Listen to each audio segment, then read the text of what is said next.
welcome everybody to our November breakfast briefing. Today we're talking about election 2025 outcomes with a view toward 2026.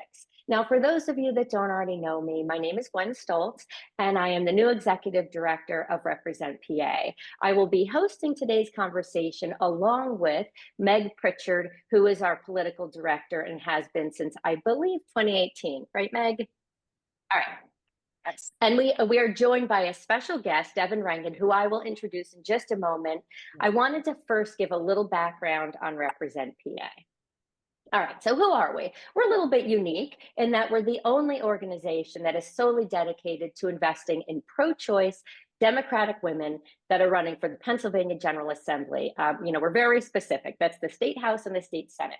I like to say we know our lane and we stay in it.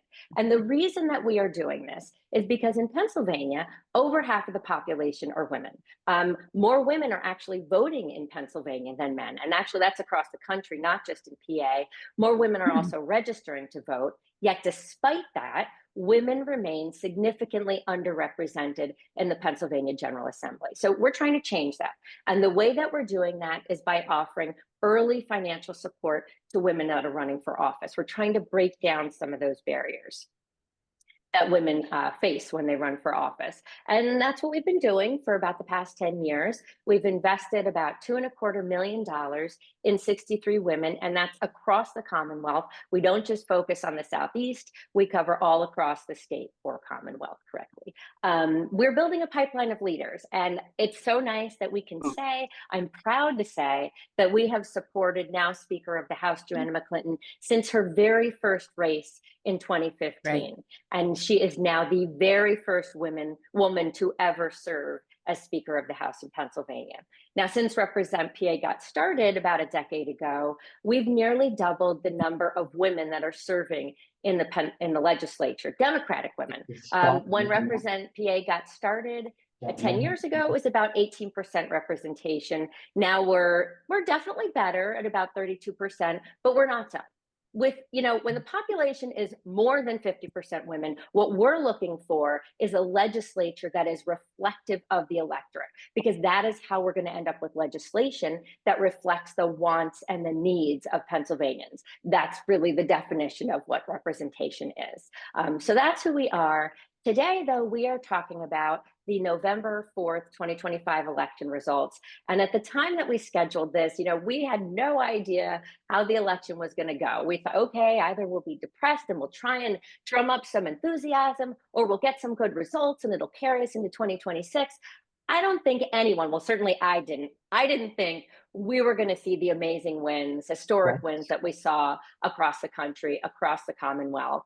And here to really dig into these results, I am so happy to be joined by Devin Rankin.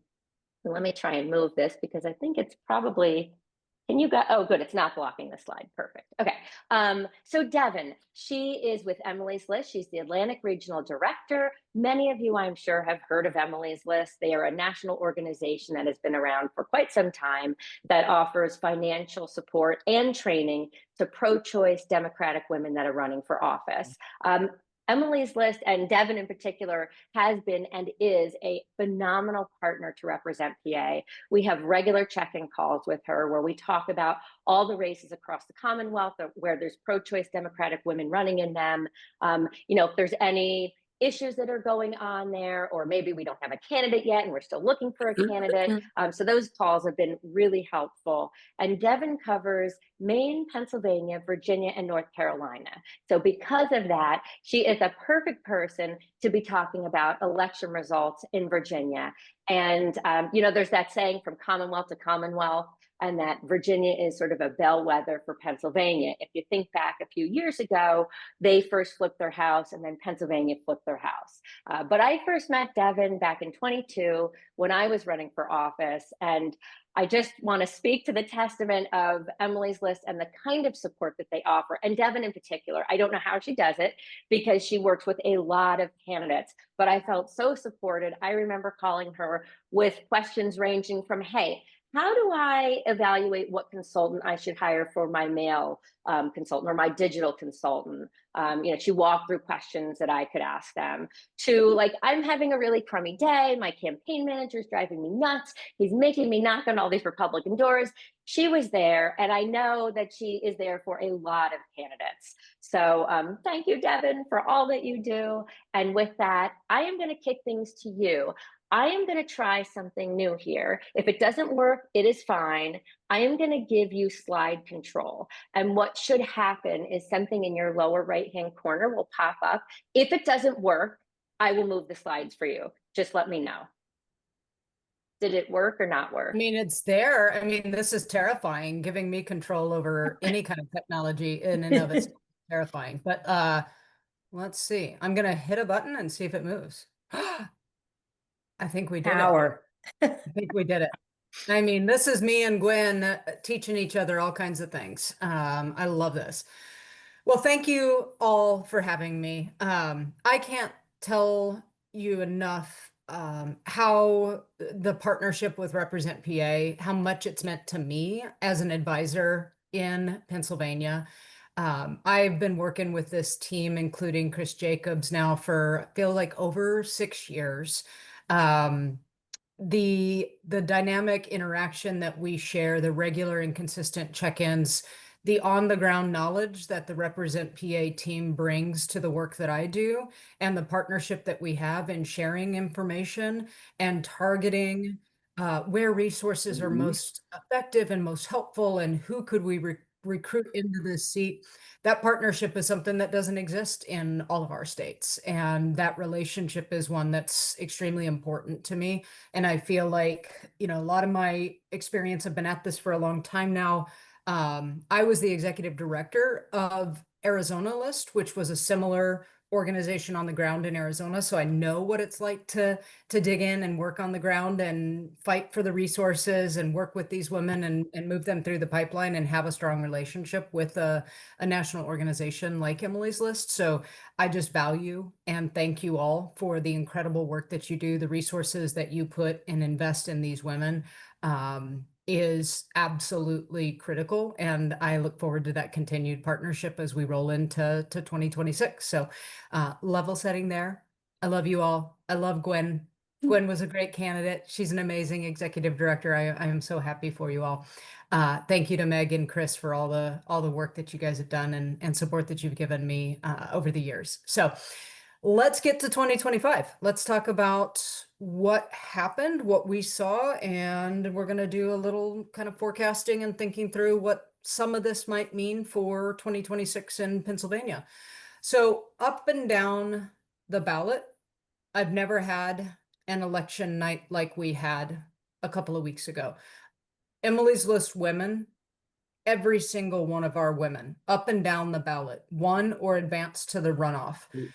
Bottom line, we know, I'm speaking to the choir here, that when women run, when pro-choice Democratic women run for office, it is a smart electoral strategy. We win, especially when we have the investment and the quality candidates and programs around those candidates.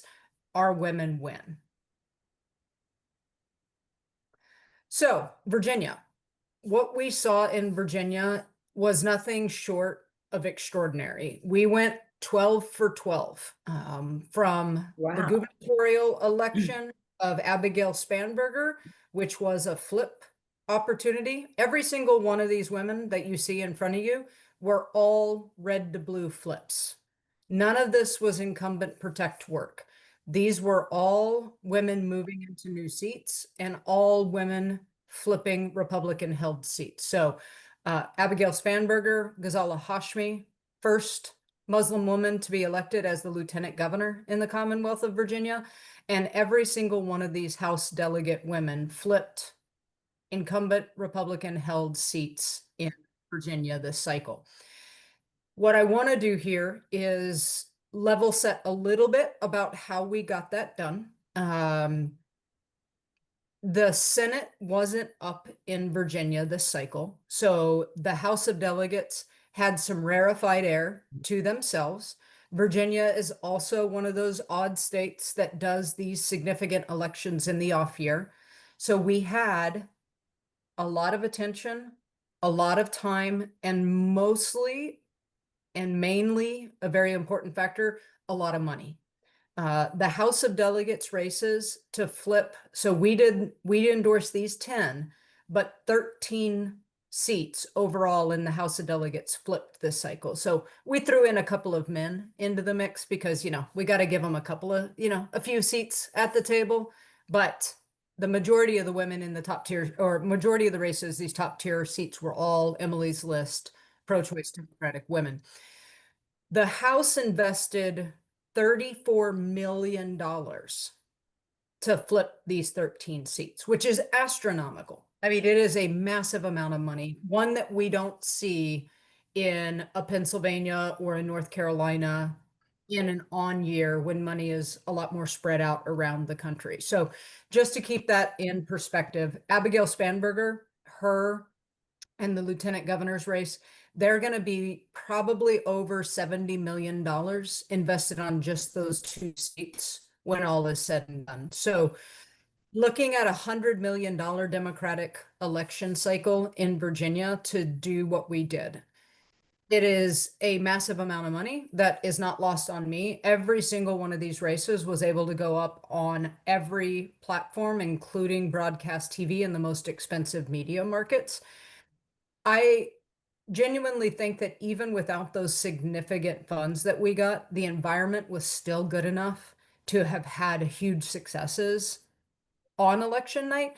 But I do want to point to the fact that, like, I had some conversation with caucuses in North Carolina afterwards and with the Pennsylvania folks about like what this means. And like one of my senators in North Carolina was like, okay, well, how big can we expand our map now? And I was like, well, I wouldn't expand your map. I would look at what we've got to do and focus on the races that we already know. Same in Pennsylvania. Like it's going to be a targeted map in both the House and the Senate. I think we've got a good stretch map already in place, but we also are probably not going to have $34 million per caucus in each one of these states. So we have to be realistic about what we've got to do and keep in mind that the maps that we've probably like built for both of the other states that I work in are probably really realistic. So just keeping that in mind, that investment that Virginia had was rarefied air that not a lot of our caucuses are going to have. So what does this mean for, Pennsylvania? We're going to go into it a little bit more, but I also want to highlight that like of these seats, the 10 that I worked with these Emily's List gals, 7 of them were seats that Kamala won. So we were already in pretty good territory. Now, the other 3 women plus the 3 men, those seats line up really well with the seats that we're targeting in Pennsylvania. They were 47 to 48% Trump seats, and we still flipped them in Pennsylvania. So I think that what, we're looking at in my states that I work in so closely, both, Pennsylvania and North Carolina in particular, those seats that we're looking to flip this election cycle fall exactly in line with Lily Franklin on this map and Nicole Cole and Stacey Carroll. Like those seats were our harder Trump seats. And we managed to flip them in addition to 3 of the men's seats that were those 48% Trump win seats. So we're looking at a really good environment in where we're already as an organization with you looking in Pennsylvania in these seats that we've already got on our target map. So I think we've got a lot of good forecasting and a lot of potential for both Senate and House seats in Pennsylvania this cycle. Lessons that we learned from these races. We still know that abortion matters and we talk about it in our races. It's not the singular issue. We're talking about affordability, access to health care, talking about issues that are important, that are unique to these districts and important to these constituents. But we're also still talking about issues that are fundamentally important to the work that we do, which is, support and advocacy for abortion rights.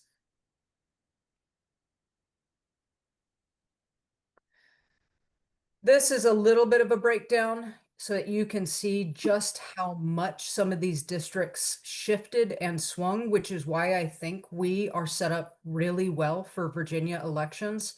Lily Franklin, who I pointed out as one of the women who were underwater with the Kamala Harris number in her rural Southwest Virginia seat, it had a 7-point swing this election cycle. An affordable media market allowed her to go on TV. She was able to go out and talk to young voters. She is a young candidate herself. She talked about struggling to get her first job and afford her first apartment. She's got a really good personal story. This is her second time running. We had 3 candidates that ran again this election cycle who narrowly lost last cycle. So I think we've also got some stories to think about when it comes to a Hadley Haas or an Elizabeth Morrow or a Sarah Agerton. Like these experiences, these women learn running this, last go round and losing very narrowly sets them up well to be strong candidates this go round. Elizabeth Guzman, this was a seat that Kamala barely won by like half a percentage point less. This seat shifted 8 points. Leslie Mehta, this is a suburban district, really thinking about what it looks like to run in the suburbs of Allegheny County, out in Elizabeth Morrow's district where Dems are moving. We know they're headed in that direction. They're fast growing. There's a lot going on. She was able to shift that district by 3 points. Same with May Navarre. This seat, I mean, we lost it last cycle by a hair, and she shifted it 10 points this year. So lots of good movement, lots of good opportunity, lots of overlay for what we're going to do in Virginia. Obviously, big wins across the board for Emily's list. Mikey was not one of my candidates in my region, but absolutely imperative that we play in primaries and we recruit women in primaries and we invest in women in primaries. 4 of the women that we ran in Virginia had really competitive, hard primaries where we fought, and we were the only ones with them often in the very beginning, making sure that they were set up to win the primary and then be able to be Emily's list candidates in the general election and add to our overall number. Otherwise, it would have been 4 additional men on that board and less women moving into the General Assembly. Here's just a quick rundown. We did endorse in Pennsylvania with Justice Christine Donahue. I mean, this was an important race for us. We know how much Supreme Courts impact the work that we're doing. So leaning in there and making an investment in Christine Donahue's race was extremely important for us. We monitored and leaned in and worked with the folks that were, supporting that effort on the ground. And Emily's List alumni ran the program for the retention race. So it was hugely important for us. But across the board, wins up and down the ballot, all the way over to California Prop 50, which we actually leaned in and supported and were part of that effort as well. We were set up and we were ready to go. I mean, this is the depth and the breadth of Emily's List investing in races across the country. And Gwen leaned in on this a little bit about the support that, Emily's List provides. We work really closely on the ground with our partners to find out who the best candidates are. And once we start to engage, we lean in and help them build the strongest campaigns possible. I like to say that the least that we do is endorse and write a PAC check. That's the easiest part of the work that I do. The hardest part of the work and the most rewarding part is the support that we do and the ability to lean in and engage with these campaigns, travel, get on the road, get on the ground, and spend time with them and help them every step of the way. This is just a quick overview, full suite of wraparound services, lots of work that we're doing in lots of our states. Here's a breakdown of what we expect to do and what we did in Virginia, and we'll do the same. The pod that worked in Virginia will be the same pod that works in Pennsylvania. We are a team of 4 or 5, depending on the day, but we work with politics, the political advising, a little bit emotional support. We've got finance advisors who help these campaigns build full-blown finance plans and call programs, a lot of strategy, a lot of comms and messaging support. We've got full wraparound services for each of the campaigns that we work with. Something called BIOS update on my desktop PC last night. I think I'll kick it back over to Gwen at this point. Okay, actually, Meg is going to take it from here. And Meg, I'm going to try and give you slide control now. Again, we'll see if that works. Yep, there it is. Okay, Yay! definitely still a dangerous thing over here, but okay. Well, good morning, everybody. I think a lot of people I've met previously, but if you don't know me, I am Meg Pritchard. I am the political director for Represent PA, and Gwen was correct. I have been involved since 2018. I went to what was then a live breakfast meeting where I heard Chris Jacobs and some other women talk, and pulled up my phone, made my monthly donation right then and there, walked up to Chris and said, "Hi, I'd like to help." She said, "Great, let's have breakfast." And the next thing I know, she put me in charge of the endorsement process. I believe I said to her at that meeting, "I don't think you want me doing that. Like, that's not what I do. I do marketing." She's like, "No, we have someone to do marketing. This is what I want you to do." Well, so here I am. And I have been running the endorsement process. Meg, was yes, I right? You could. yes, Chris, you were right. And I have, talent. that's right. I have enjoyed it greatly, and I continue to enjoy it. I am very much looking forward to the 2026 cycle. And one of the parts that I love the most is being able to have conversations with Devin and our Emily's List partner. In the beginning, when we first started talking, I have to be truthful, I felt like the relationship was a little bit one-sided. She was giving us everything, and we were just showing up in these calls and going, "Thank you very much. Thank you very much for that. Thank you very much." And we have learned so much from working with Devin and working with Emily's List. And I feel like our partnership has been terrific, and I'm really looking forward to 2026. And one of the things I think you've seen today is that Emily's List is on the ground with these candidates in a way that we're not. We are the raise the money, write the PAC check, and then support our candidates with emotional support, but we are not in these campaigns. And so without Devin and Emily's List and her team, really all we're doing is giving money. So it's amazing the work that they do. So we've just heard about Virginia and across the country. I wanted to highlight a few things about Pennsylvania's most recent 2025 election, so we can sort of see where what happened in Pennsylvania might have an influence as we roll into 2026. This is a lot of information on this particular slide. And unless you are a judicial geek like I am, this is probably more information than most people have seen or thought about in terms of the judicial races. They're off-year races. Most voters tend not to think about them. Most people are confused. A lot of people are confused when they flip over the ballot and see the other side, the judicial races.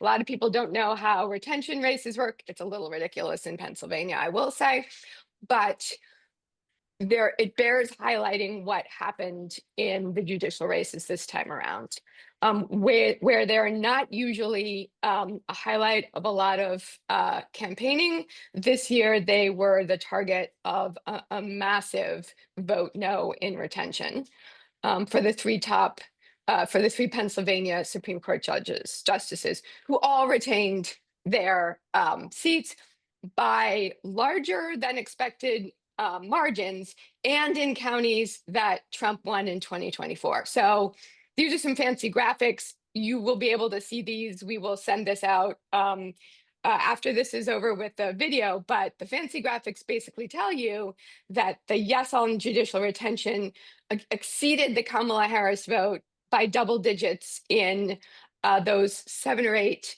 counties, but also in 3 Trump won counties, and also almost in 2 others.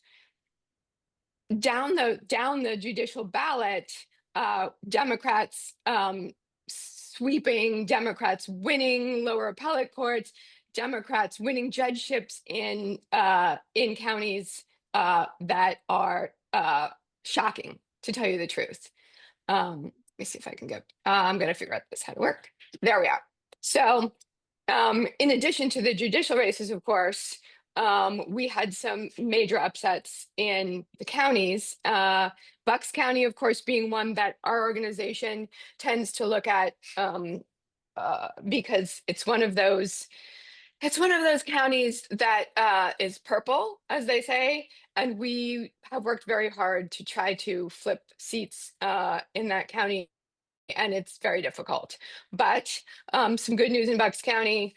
Unprecedented, all 5 county row officers, including the sheriff, which was a result of, I think, some campaigning around the previous existing current sheriff's attempts to make deals with ICE. We took, what happened there? I'm not touching anything, guys. Promise. Let's go back. There we go. Two school districts. We often see that the school districts are a little bit of a bellwether for how the county is going to go. These 2 school districts were maybe not surprising, but definitely encouraging. And unseating other Republicans and just having some tremendous results in races all up and down the ballot. But beyond Bucks County, some tremendous results in again surprising counties. Allegheny, that's we expected to do pretty well in Allegheny, but 450 elections to the Republicans 11. Erie, that was a bit of a shocker. Defeating a Republican incumbent for county executive. Up and down across the state, we had some tremendous results, unexpected, and giving us some optimism. Some basic takeaways here. Record voter turnout in expected areas, of course, because we had significant races in Philadelphia, the district attorney's race, and in Pittsburgh, the mayor's race. But unexpected in counties where, Kamala Harris won, we had tremendous turnout, and turnout that approaches, midterm election levels. So less of a drop off than turnout in counties where Trump originally won. So basically, the conclusion that's being drawn on that is Democrats came out in force to vote.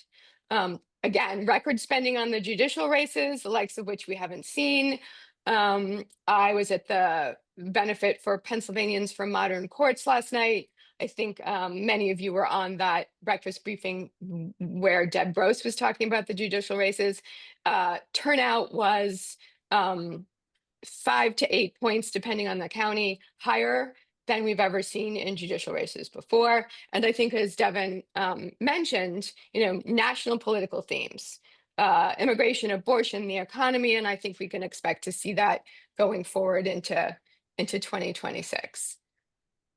So I think most people on the call pretty much know what the landscape looks like at this point. We have both a difference, Pennsylvania to Virginia. We have both the House and the Senate, all 203 seats up for re-election, including 35 of our endorsed incumbents. And the challenge is that, and I think we'll talk about this in a little bit, our maps are different than Virginia's at this point, and we have flipped the most competitive seats in 2022.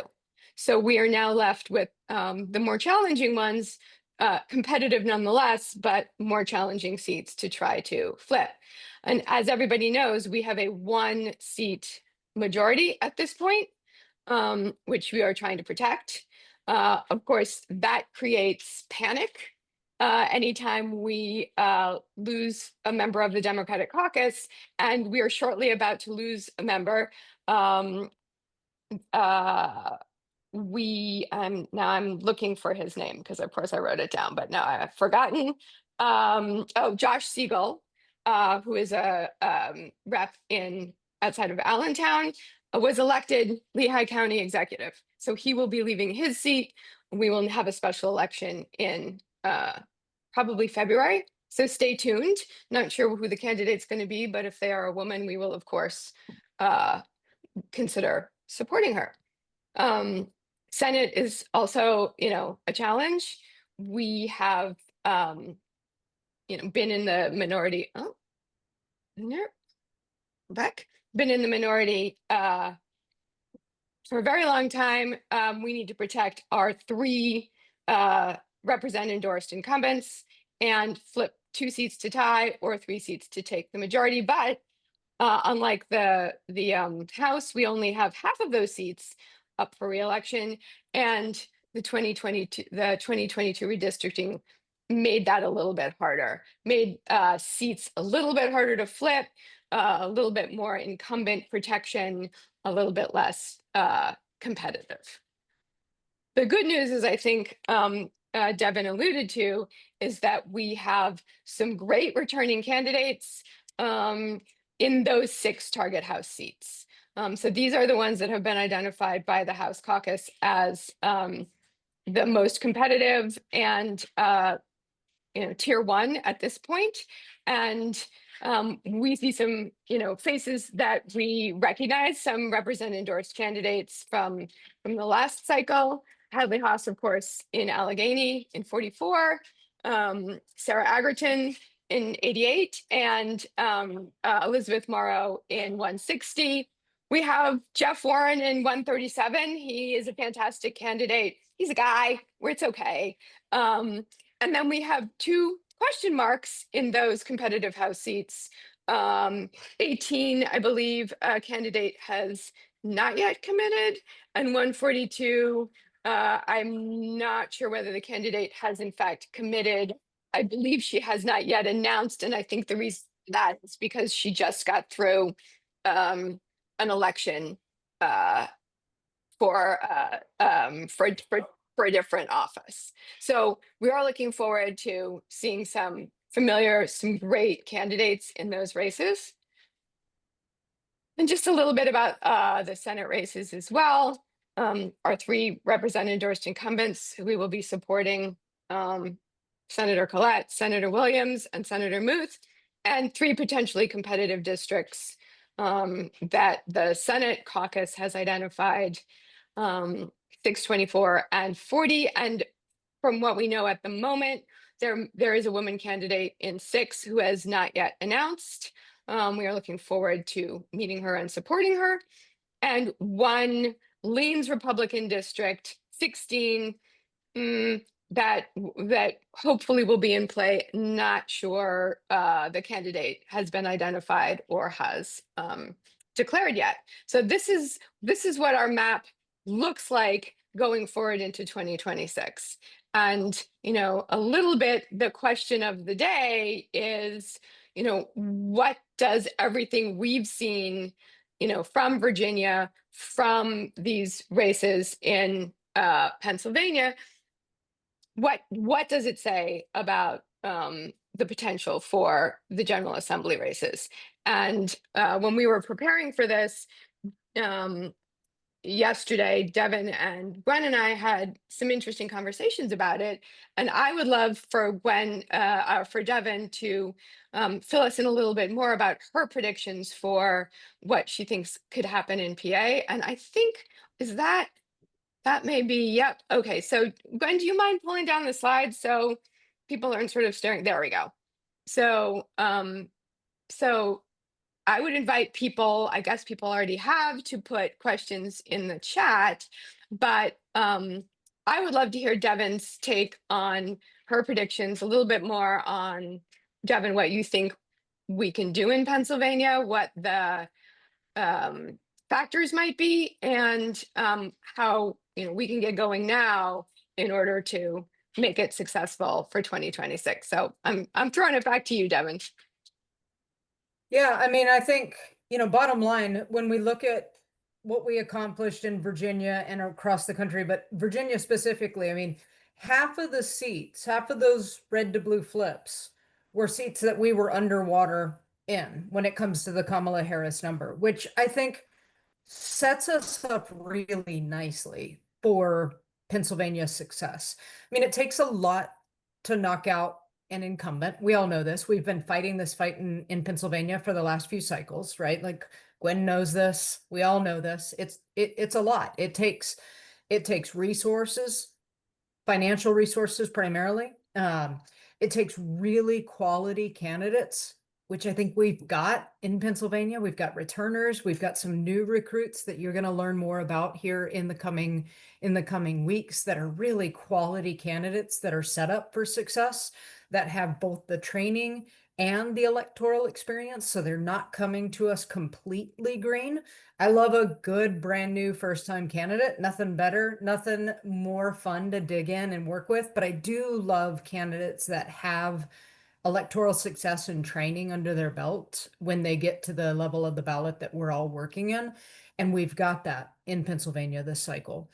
That returning candidate, like I referenced last cycle, what Hadley and Elizabeth and Sarah learned, Sarah in particular, over the last couple of cycles, like one of my favorite success stories was in Arizona, and it was a really rural district. None of us had it on our punch list. Like this same gal ran and lost 2 times, and we were like, thank you for doing it. And wouldn't you know, third time was the charm for her. And she ended up being one of the longest serving legislators. She just kept chipping away at that district. And each time her name ID got higher because there were investments in her, small, but continued to kind of get bigger and better over time. And as that district kind of moved in our direction, she was there and ready to capture that moment. And I do feel like there are a lot of scenarios that we just can't control for right now, retirements being one of them. How long is Cheryl Delosier going to hang around? I don't know. I mean, some of these Republicans may very well be looking at what happened in 2025 and the amount of money that the Democrats were able to push through these House races. The Republicans couldn't match it. Even in an off year where they should have had the same resources available, they didn't fund their candidates at all. Like half of the money that Abigail Spanberger got at the top of the ticket, she was able to double up what her Republican opponent had. At every turn in our House races, we outraised Republican incumbents by leaps and bounds. So there wasn't a coordinated effort across the country to push money into Virginia to save these Republican incumbents either. So I think there's dynamics. Not only do we have competitive seats that are on the verge of flipping, I think that there's a resource problem on the Republican side of the aisle. We don't know what these Republicans are going to do. Could they step aside and say, we're done? I don't want this. We can't plan for that. But I think when we have these candidates lined up and ready to go, and those that are coming back and running again, like being ready to capture that moment and take advantage of those opportunities are really important, which is why there's never an off cycle anymore. I never have an off cycle because Virginia does elections every darn year, and I do all of our work in Virginia, federal and state and local. But in Pennsylvania, we've been talking with Hadley Hawes and Elizabeth Morrow pretty consistently. We gave them a little bit of a break after the last election, but we immediately kind of re-upped and started saying, like, what are you thinking? Do you want to do this? What do we need to do? Start having conversations early with these folks. We never take a break. And we start engaging, even with these mystery recruits, we start engaging early and talking about what they need to do now to be set up for success in the future. So I really think that the seats that we're looking at, I mean, Elizabeth Morrow is sitting in a plus Kamala win seat. Yep. And the rest of our gals are in these really narrow Trump win seats. Mm-hmm. I couldn't ask for a better setup for competitive races in Pennsylvania based on what we just saw happen. I think we've got the enthusiasm, we've got the potential for resources, and we have really phenomenally good candidates ready to go. So that brings up two questions that I actually jotted down when you were talking, because those were interesting seats in 2024 in terms of performance for Harris. But we do have, I'm wondering whether the gubernatorial race is going to have any impact. Do you feel like, I think from what I heard you say, that it did have an impact at the top of the ticket for Virginia. So what do you think we're going to be looking at on the Pennsylvania side with respect to that? Because those districts also happen to be ones in which Josh Shapiro, I think, did very well, the last time around. I agree. And I think that factors into the calculations, right? You're looking at these districts where we know he will perform well. I think gubernatorial coattails are helpful to our women down ballot. I think an exciting election where there is potentially chaos on the Republican side of the ticket at the top, like who knows what that's going to end up looking like. But I think with him being such a strong candidate in so many of these marginal seats, what we will do pretty effectively is like tie our candidates to his success and his popularity and the policies. There will be a natural, connection to the work that he's doing. But bottom line, we still have to run our own races. And I tell our candidates in these further down ballot races, like you can't rely on the top of the ticket to carry you across the finish line. You have to run strong field program. You have to fundraise. You have to do the work and then hope that the top of the ticket performs really, really well. I mean, we were watching the Spanberger numbers knowing that if like she had a 3-point win, we were probably not going to get maybe but one or two, maybe three of our candidates across the finish line, but that we saw polling that showed that she could be looking at like a 10 point plus win. And then what did that do to our bottom of the ticket races, right? And so we did an expansion endorsement slate and picked up 2 more women that in a normal world would have never been on our map. These were tier 2 seats that weren't getting any investment, but we went ahead and did an expansion endorsement and added them to the map, knowing that if Abigail Spanberger had a significant election night, those coattails could be long enough to carry them across. And sure enough, they did. So I do think that we planned. I'm getting how real you are. What was that?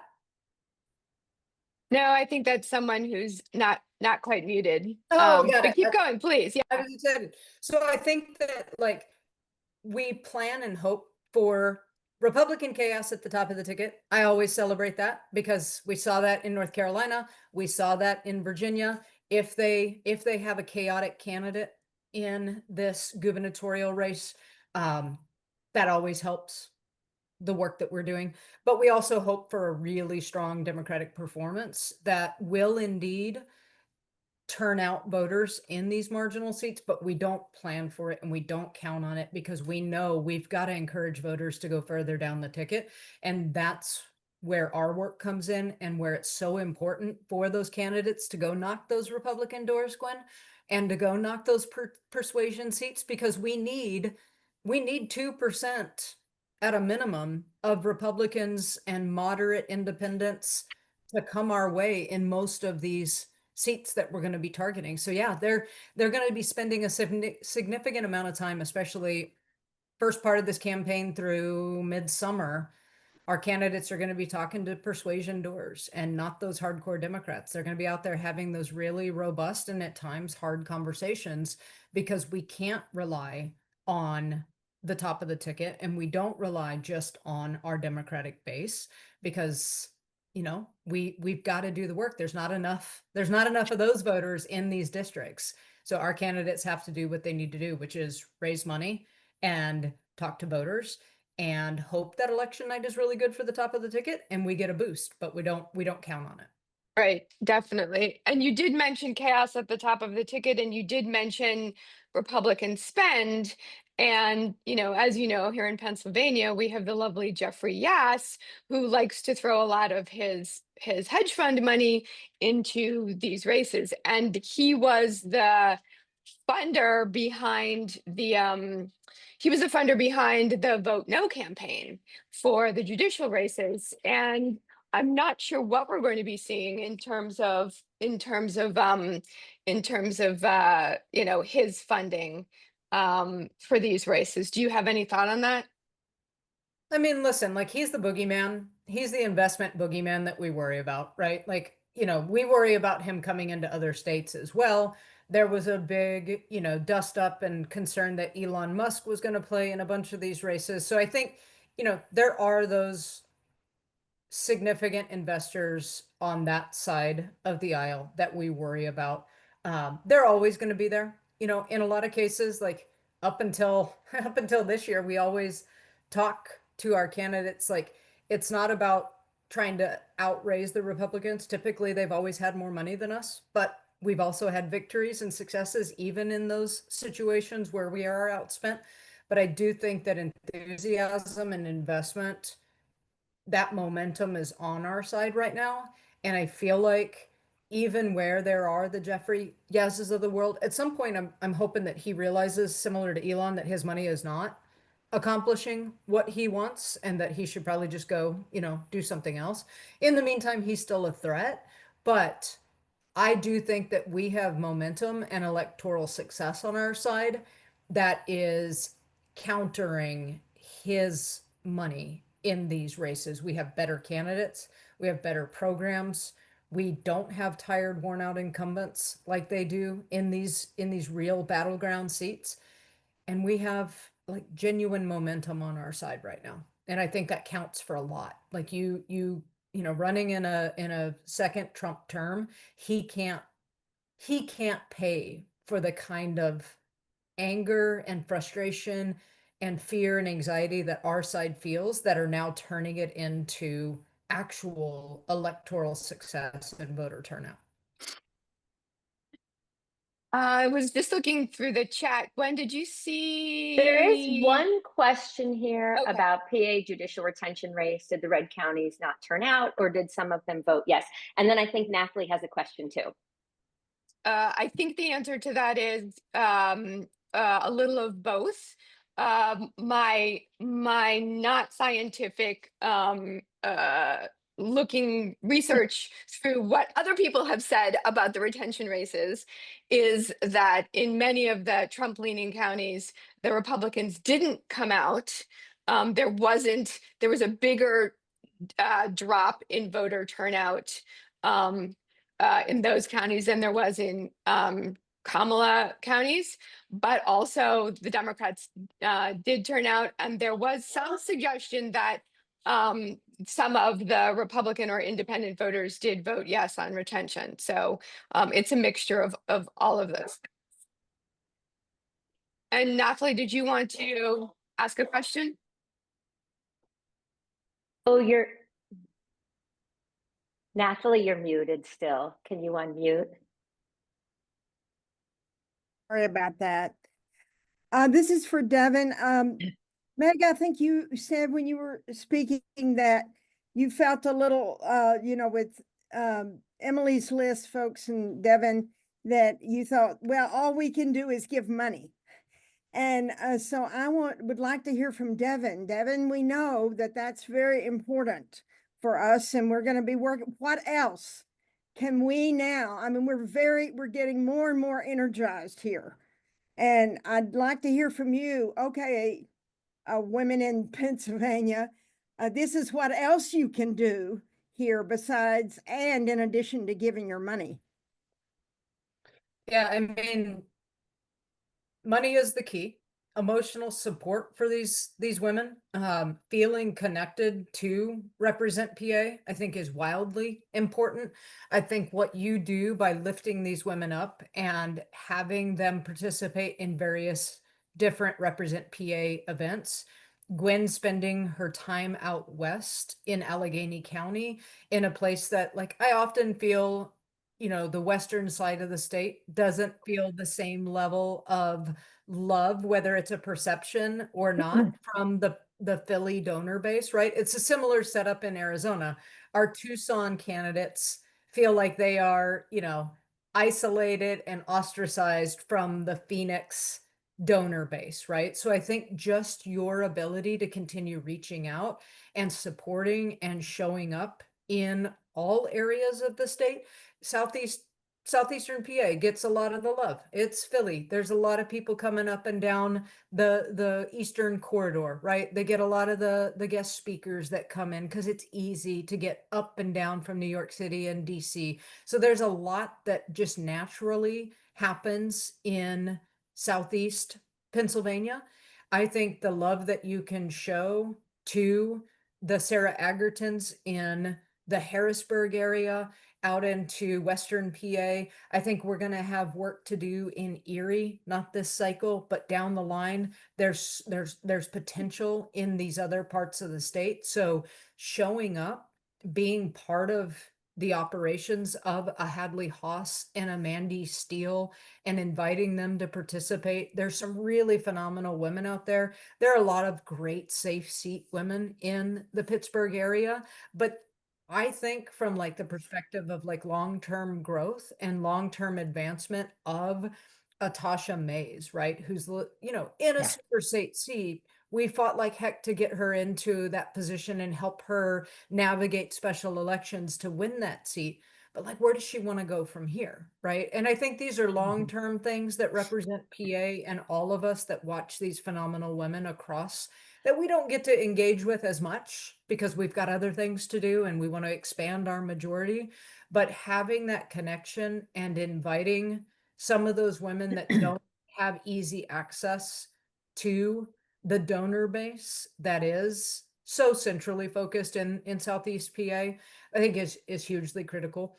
I really do think that highlighting and bringing and inviting the women Can I call like right you back? do to Okay, various different events and exposing them to new donors. And I frankly just think getting to meet you all one-on-one and in person, like this is wildly important. Unless you guys are going to pivot into an organization that hires people like myself and our finance team and our comms and messaging crew, where you can like parachute in like we do and help them do all the things, like, no, you can't say X, Y, or Z. Or we've had women that struggle to say the word abortion, and we spend time with them talking about getting comfortable with saying the word abortion and the finite little pieces of the work that we do.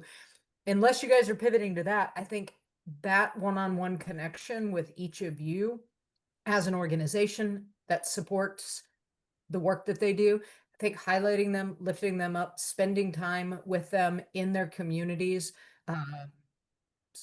hosting events, all the things that you do, I think is wildly important to the candidates kind of running across Pennsylvania. Well, thank you so much. We're at 9:27 and I want to be respectful of everyone's time. I've got a few final slides to share. If you have a question that you didn't get answered, please reach out to us. We'll share it with Devin if it was directed to Devin and get an answer for you. But let me go back to sharing my screen very quickly here. Let's see, make this big, the view. All right, I did it. Okay, so I hope you will join us next month. We are going to be taking a closer look at the PA Senate seats that are on the ballot. As Meg mentioned, every other year, only 25 out of the 50 seats are on the ballot. We have 3 women that were previously endorsed by Represent PA. They are seated senators right now. They're going to be joining us, sharing a little bit about what their race is looking like right now and what their path to victory is in 2026. We're also going to be joined by the PA Senate Democratic Campaign Committee Executive Chair, Jalen Nix, and he's going to give a broad overview of the PA Senate. We all know we got to pick up 2 seats. So I personally feel like all eyes are on the PA Senate for next year. So that is December 10th. We'll be sending out an email communication to sign up for that, but I hope you'll join us. Okay. All right. You guys know what we're up against here. We've got that 1 seat majority in the state house, no majority in the Senate. Speaker McClinton can pass bills all day long, every single day, but they're going to go to the Senate and they're going to sit there. And that it's extremely frustrating. We want to stop being reactive and actually be proactive. So 2026 is our big opportunity. We've got to hold the majority. in the House. We have to grow that majority, and we've got to pick up some seats in the Senate. We know that early money is critical. We want to get our candidates money at a time that they're building out their campaign, when they're hiring campaign staff, when they're trying to figure out how they're going to get their message out. How many mailers are they going to have? Are they going to have a digital campaign? Are they going to make it up on TV? When we give money at an early time, not only does it help build a strong and winning campaign, it unlocks more money. There are many donors out there that do not want to donate to a campaign until there's a certain amount sitting in the bank. So if you hit that candidate early enough in the cycle, you really do have the capacity to change the trajectory of a campaign. And when we bundle our support as Represent PA, the effects are compounding. So we really need you in this fight. I know I feel like every election, everyone is saying, this is the most important campaign. This is the most important campaign. You know, this year is very, very critical with the gubernatorial race at the top of the ticket. I really believe that having strong candidates at the bottom of the ticket can help turn out voters. So we need you in this fight. We know what we've been doing works because we've been doing it for a decade. So please join us. There are many ways to be involved. Oh, right, I forgot we put this slide in. We just wanted to give a little bit of information as to what our timeline looks like at Represent PA, because we are heading right into the endorsement timeline. So in early December, which is in just a couple of weeks, we're going to be releasing our first checks. These are for previously endorsed candidates. And then in February or March, these are our pre-primary endorsements. That's going to be incumbents and challengers. Then we have those early general election investments. That's in the summer. And then we head into the general election investments in September. And if we need to in October, top some candidates off to help get them over the line. But we really are trying to push our support earlier. While money at any time is fabulous, we are trying to avoid huge checks in October of the year that a candidate is running. We want to get it closer to that primary. If there are two pro-choice Democratic women running in a primary, we're likely going to stay out of that and wait until after the primary. So then the time to get to them would be right after the primary. But we need your help in this so that we can get these seats won. All right, how can you stay involved? You can check us out online. Here's our website. Attend breakfast briefings, bring 3 friends. You don't have to get out of your pajamas. Bring a cup of tea or a cup of coffee. It never costs any money to join. You can host an event. And we are right now building out our calendar for the first quarter, again, so that we can come out in a meaningful and impactful way for our endorsed candidates. We want to have a stacked calendar in the first quarter. Join our mailing list. You can follow us on social media. And of course, if I haven't said it enough, you can donate. We are just so happy to be in this work with all of you, but we know we can't do it without you. So thank you all so much for joining us. Please stay in touch. You can email, call, text. We want to hear from you. Have a great day.